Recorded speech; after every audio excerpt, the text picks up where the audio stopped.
been out walleye fishing the last couple of days, and I'm just having a blast. Stocking the freezer, catching a bunch.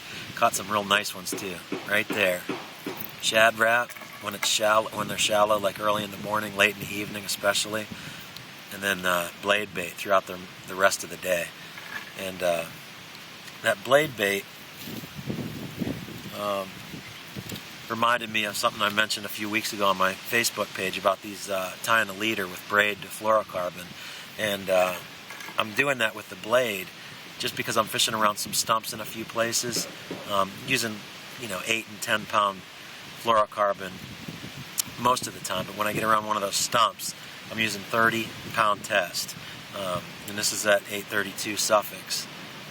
And tying a leader with 14 pound deep cranking fluorocarbon. So a little heavier than what I like. But when I get around those stumps, you got to try to feather it through there. Feather the bait, try not to get stuck. And when you pop it off of one of those, that's when they hit it just like a bass.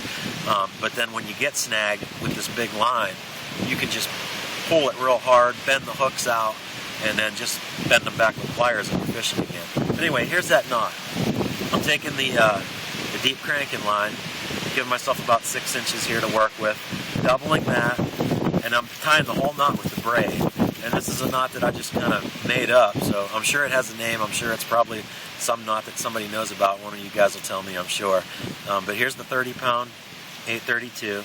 I'm sticking it through there like that, and then I'm wrapping it, with 30 and 14, I'm wrapping it about 6 or 7 times. And then I'm taking that braid and putting it right back through the loop that I made, the same direction. That's real important. And then just cinching it down. That's it. And that thing gets really, really tight. It's compact. These are crap scissors. So I can't cut the tag, obviously. But the knot is real small. It goes through the guides really nice.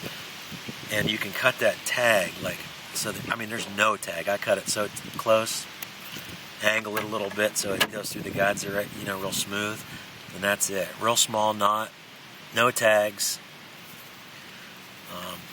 Not as strong. I'm not going to say you can go flip, 10 pounders out of a mat with this knot. I have a tester. I've tested the strength of it compared to a double uni, and a double uni knot's definitely a stronger knot.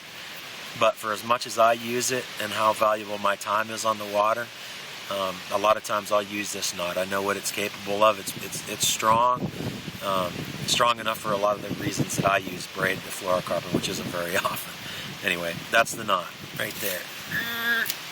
Cool. I'm going fishing.